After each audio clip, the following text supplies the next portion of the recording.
Ucrania se dirige hacia la victoria.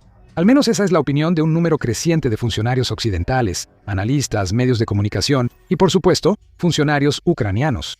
Con la guerra en Ucrania entrando en su quinto verano, muchos expertos están cada vez más seguros de que Ucrania no solo se ha hecho con la iniciativa, sino con la victoria misma.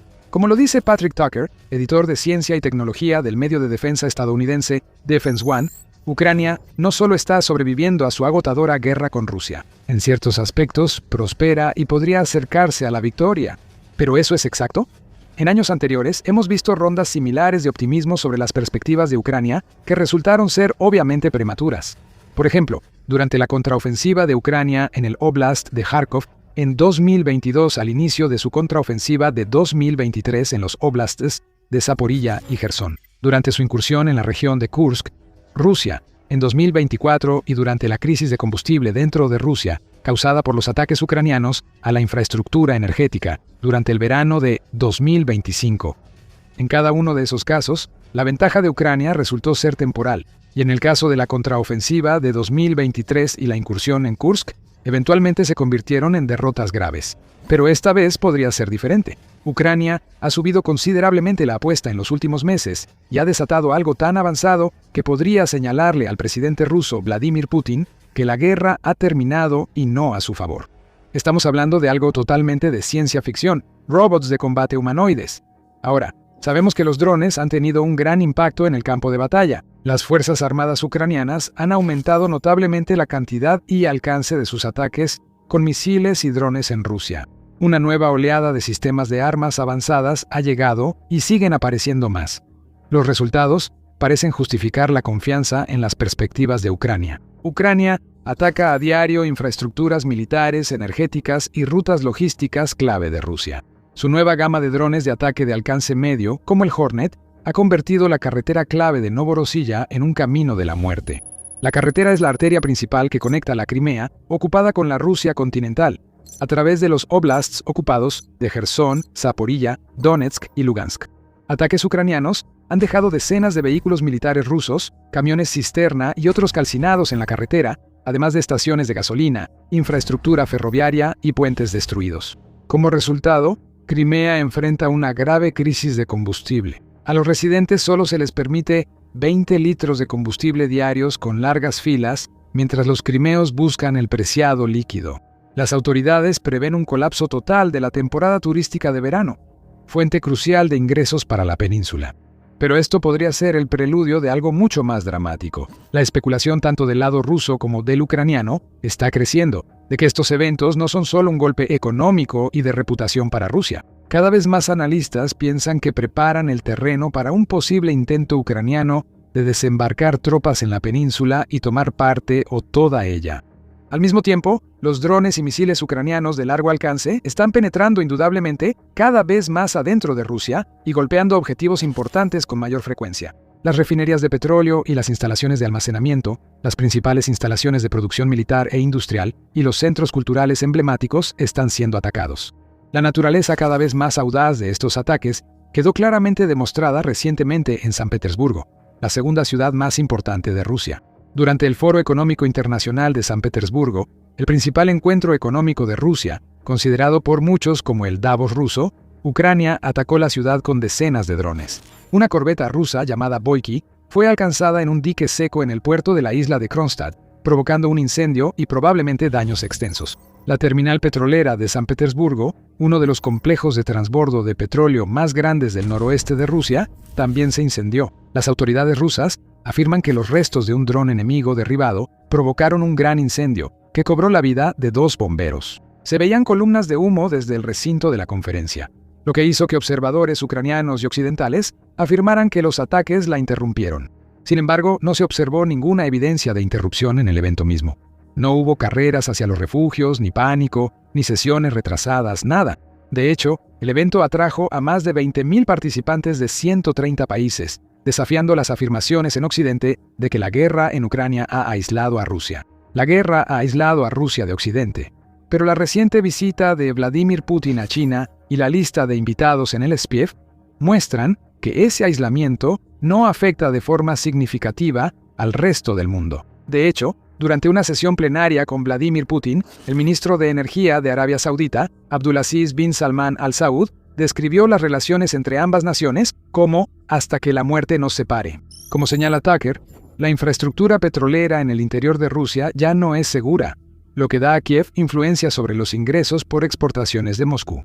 Y hasta mediados de mayo de 2026, el ejército de Ucrania ha atacado refinerías de petróleo rusas en 158 ocasiones en total, incluyendo 24 de las 33 refinerías de Rusia, que son capaces de procesar más de 1 millón de toneladas de petróleo al año. Al menos 35 de esos ataques ocurrieron durante 2026, lo que subraya la creciente frecuencia y potencia de los ataques. Fuentes de Reuters informan que casi todas las principales refinerías del centro de Rusia han parado o reducido la producción de combustible, lo que equivale a una cuarta parte de su producción total. Desafortunadamente para Ucrania, no ha causado tanto daño como esperaban, al menos no todavía. A pesar del cierre temporal o quizás permanente de las refinerías en Tuapse, Perm, Kurishi, Ryazan y Saratov, los ingresos por exportación de petróleo de Rusia en realidad han estado aumentando. En mayo de 2026, el volumen de entregas marítimas de crudo desde Rusia alcanzó un promedio de 3.46 millones de barriles por día, un aumento interanual de 120.000 barriles respecto a 2025. Y esto cuando los precios del petróleo se han disparado. Rusia ha sido uno de los principales beneficiados de los ataques no provocados de Estados Unidos e Israel contra Irán, que respondió cerrando el estrecho de Hormuz y atacando infraestructura energética de estados del Golfo con bases militares estadounidenses. El resultado fue un fuerte choque en el suministro de petróleo y gas natural, elevando precios y llevando a Estados Unidos a otorgar exenciones temporales a sanciones sobre el petróleo ruso.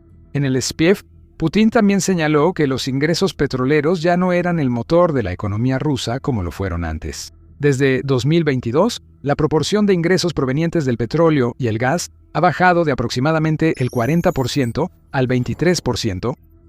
Aunque es significativo, no sería correcto decir que es crucial para nosotros, dijo él.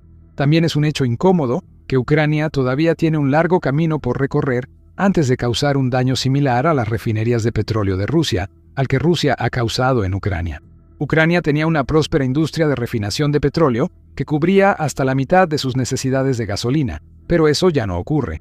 El presidente del Comité Antimonopolio de Ucrania, Pavel Kirilenko, dijo al Parlamento en marzo que la refinería de petróleo de Kremenchuk había detenido completamente sus operaciones como resultado de los ataques con misiles y drones rusos. El ministro de Energía, Denis Shmyhal, agregó que la refinería había sido alcanzada por 69 misiles y alrededor de 260 drones. La refinería era la más grande que quedaba en Ucrania.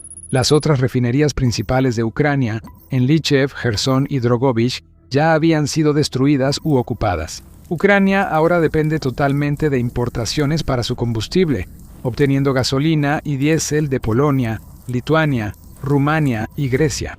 El daño de Ucrania a la industria petrolera e ingresos rusos no es la única razón por la que analistas como Tucker creen que la guerra ahora favorece a Ucrania. Aseguran que Ucrania tomó la iniciativa en el campo de batalla, en gran parte por lo que Tucker llama su fuerte apuesta por la inteligencia artificial y la robótica. Ucrania ha desarrollado drones y robots terrestres que pueden mantener territorio e incluso recuperarlo. Según informes, los robots terrestres ucranianos ahora realizan el 80% de las tareas logísticas en las líneas del frente, como llevar explosivos a posiciones enemigas y evacuar a los heridos. Pero cada vez se utilizan más en combate directo. En el verano de 2025, se informa que un solo robot, TVR-12.7 controlado a distancia y equipado con una ametralladora, mantuvo su posición durante 45 días, según un portavoz del tercer cuerpo del ejército. El robot y su operador, situados a unos 10 kilómetros de distancia, frustraron cada intento de avance y evitaron la infiltración enemiga sin que se perdieran vidas ucranianas. Pero todo eso se está llevando a otro nivel, o a varios más, con los robots de combate humanoides. Se informó que 2 robots humanoides Phantom MK1 fueron transferidos a Ucrania para pruebas en febrero de 2026. Fueron probados principalmente para misiones logísticas y de suministro en zonas peligrosas, y según InterestingEngineering.com, destacaron tanto el potencial como las limitaciones actuales de la tecnología. La prueba mostró exitosamente el potencial de la plataforma para apoyo en la línea del frente. Sin embargo, el Phantom MK1 está lejos de ser un super soldado de campo de batalla, ya que tiene una capacidad de carga limitada de aproximadamente 44 libras, no es resistente al agua y la duración de su batería es insuficiente para un uso operativo a gran escala. El fabricante estadounidense del Phantom, Fundación, planea abordar estas deficiencias con el Phantom II, que se espera sea enviado a Ucrania más adelante en 2026. Se informa que el modelo mejorado tendrá capacidades sobrehumanas y el doble de capacidad de carga que el Phantom Mk1. Los desarrolladores enfrentan desafíos similares con los nuevos sistemas robóticos, pero se resuelven constantemente. Además de los robots, otra tecnología clave que da ventaja a Ucrania en el campo de batalla y en los cielos es la inteligencia artificial. El uso militar de la inteligencia artificial por parte de Ucrania ha evolucionado de pruebas experimentales a capacidades operativas centrales, en 2026 particularmente en mando y control, selección autónoma de objetivos y coordinación de enjambres. Cada vez más sistemas no tripulados son controlados, en parte, por decenas de productos de inteligencia artificial, desde guías en drones hasta ayudas para la toma de decisiones de alto nivel. El ejemplo más destacado es el paquete de software Palantir, específicamente la plataforma Prisma, que ya ha sido desplegada dentro de la principal dirección de inteligencia de Ucrania, o HUR, y otras unidades de ataque. Prisma agrega datos en tiempo real de miles de drones, interceptaciones de radar e imágenes satelitales en una sola imagen operativa, lo que permite a los operadores y búnkeres dispersos coordinar ataques masivos de drones simultáneamente. Los algoritmos del sistema analizan los puntos de interceptación de oleadas anteriores, las zonas de cobertura de radar y la densidad de defensa aérea para calcular las rutas de vuelo óptimas en tiempo real. Aprende de cada misión y dirige drones por brechas en defensas rusas que los planificadores humanos podrían no notar. Ha sido un factor clave en la creciente efectividad de los ataques de largo alcance de Ucrania. Otro ejemplo es el módulo TFL-1, que permite que un dron de un solo uso opere de forma autónoma tras la selección de objetivo por un humano, reduciendo la susceptibilidad a interferencias y defensas. Su fabricante, la empresa ucraniana La Cuarta Ley, dice que el TLF-TFL-1 hace que un dron tenga 4 veces más probabilidades de alcanzar su objetivo. Ucrania y sus socios también están avanzando rápidamente en nuevos conceptos de defensas altamente autónomas contra drones rusos, combinando sensores ISR e inteligencia artificial para detectar e identificar drones enemigos en menos tiempo y con mayor certeza. Según David Aloyan, secretario adjunto del Consejo de Seguridad Nacional y Defensa de Ucrania, todos los sistemas están siendo conectados entre sí y con personas para crear una red distribuida con drones interceptores en varios lugares que se activan cuando es necesario. Algún día, solo tendremos como a 10 personas que serán responsables de aprobar las interceptaciones, y automáticamente irá directamente al objetivo. Los operadores humanos también estarán dispersos. Todo se puede controlar desde Kyiv, Lviv, desde ciudades en otros países, dijo él. Ahora, aquí en el show militar no solo repetimos titulares y noticias cansadas. Llenamos los detalles, necesitas entender exactamente qué está pasando y por qué es importante. Así que suscríbete al canal para que nunca te lo pierdas. La capacidad de Ucrania para adaptar su doctrina, adquisiciones y sistemas de reabastecimiento a la guerra autónoma le ha dado ventaja sobre la máquina militar rusa, que avanza más lento. También aborda uno de los 2 problemas más críticos que enfrenta Ucrania: una escasez cada vez más grave de personal en las líneas del frente. Se estima que Rusia tiene una ventaja de 1.5 a 5 a 1, dependiendo del sector de las líneas del frente. Además, Rusia todavía puede atraer a cientos de miles de reclutas gracias a los altos salarios y otros beneficios. En cambio, Ucrania se ha visto obligada a implementar un programa brutal de reclutamiento forzado, apodado busificación, para intentar reemplazar sus bajas. Siguen apareciendo cientos de videos de hombres siendo violentamente subidos a autobuses por el TSC, los oficiales de reclutamiento de Ucrania, para ser enviados al frente. Imágenes impactantes publicadas por el defensor del pueblo ucraniano, Dmytro Lubinets, muestran a hombres esposados a camas en centros de reclutamiento para evitar fugas. Según Lubinets, el número de quejas al defensor del pueblo sobre violaciones de los derechos de los ciudadanos durante la movilización ha aumentado 333 veces en comparación con 2022. El problema entre el gobierno y la población se agrava.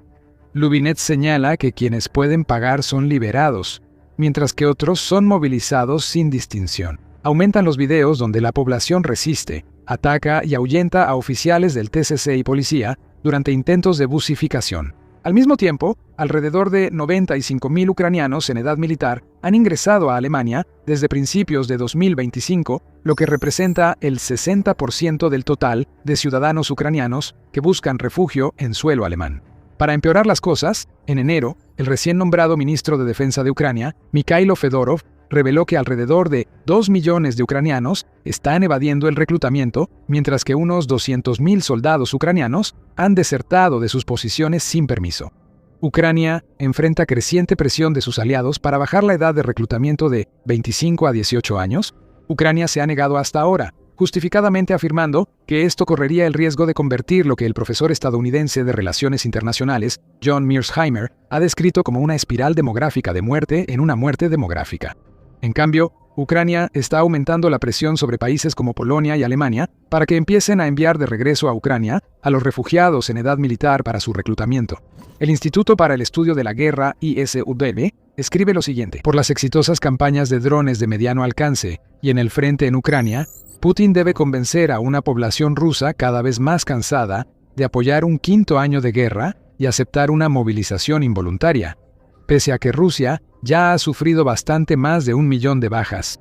Puede ser cierto, pero esa oportunidad ya pasó para Ucrania. El gobierno del presidente ucraniano Volodymyr Zelensky y sus aliados occidentales están bastante contentos de luchar hasta el último ucraniano, siempre y cuando eso debilite a Rusia. Pero la evidencia sugiere que los propios ucranianos, en su mayoría, no están tan entusiasmados, por decirlo suavemente. Ahora, a pesar de todos sus avances en tecnologías robóticas y no tripuladas, y de todos sus muchos éxitos al causar graves daños a la logística y economía de Rusia, esta escasez de personal está comenzando a manifestarse en las líneas del frente.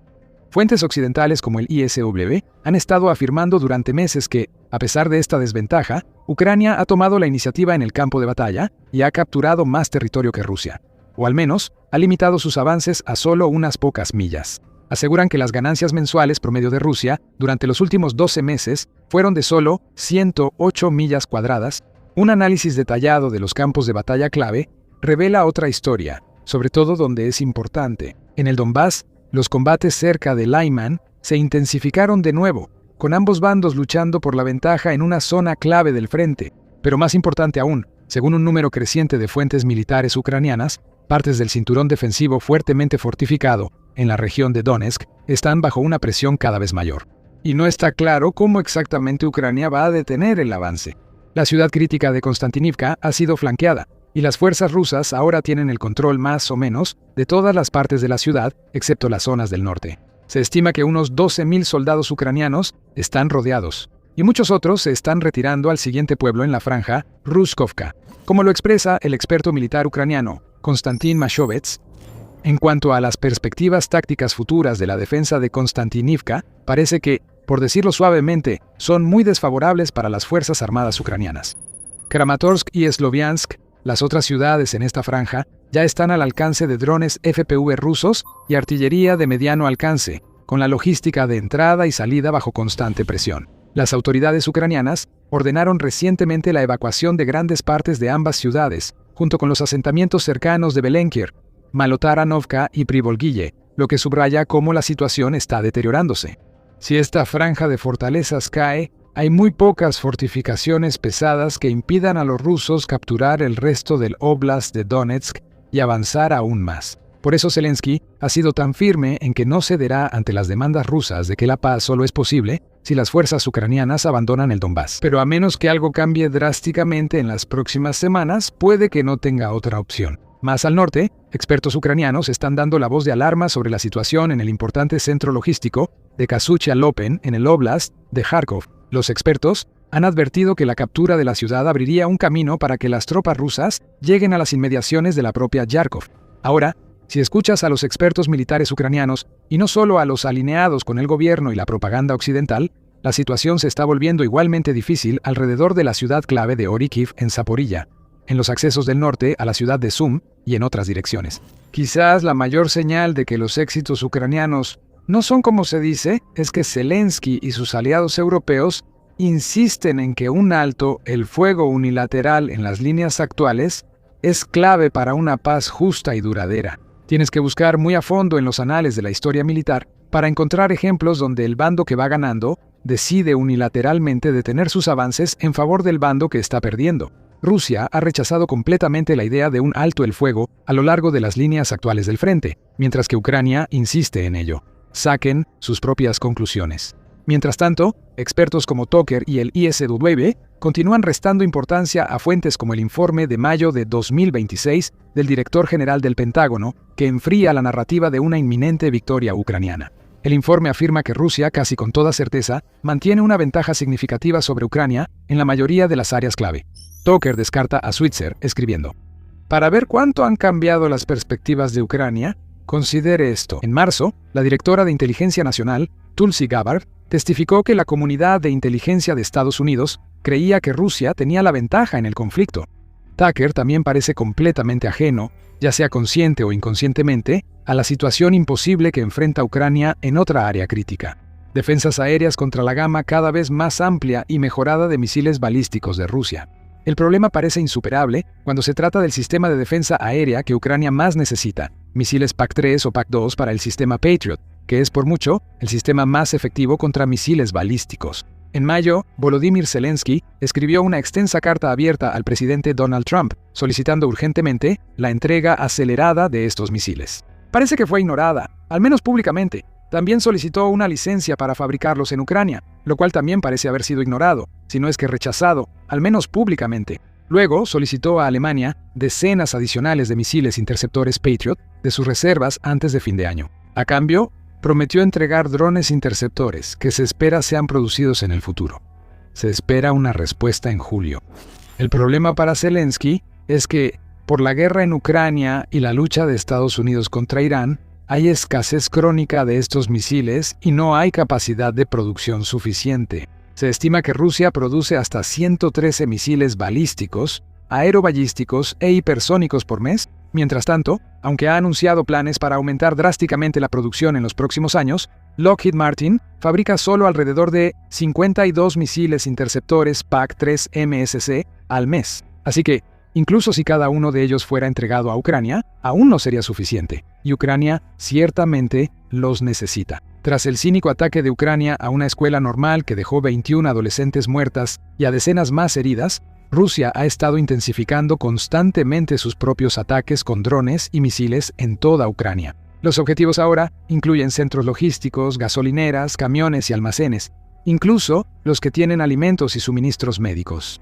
Por ejemplo, el 10 de junio, el alcalde de Yarkov, Igor Terikov, reportó más de 20 ataques con drones tipo Gerund dentro de los límites de la ciudad, dejando varios incendios enormes a su paso. Putin ha prometido ataques sistemáticos contra centros de decisión, pero está claro que buscan causar la mayor disrupción e infelicidad posible en su gobierno y entre los ucranianos. Y eso es exactamente lo que los crecientes ataques de Ucrania contra Rusia buscan lograr: obligar a Putin a aceptar una derrota humillante.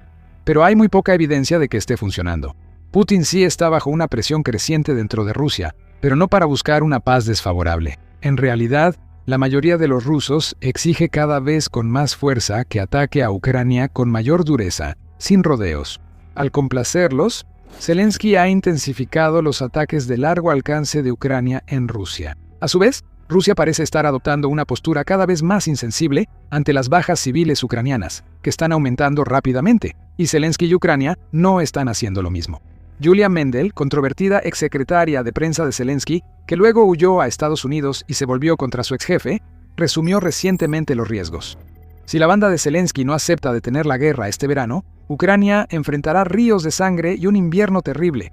A todos se nos dirá que aguantemos unos meses más. Y una vez más, nos dirán que Rusia está a punto de colapsar en este momento. Las personas que promueven estos mensajes no son estúpidas, simplemente están seguras de que todos nosotros somos estúpidos, dijo ella.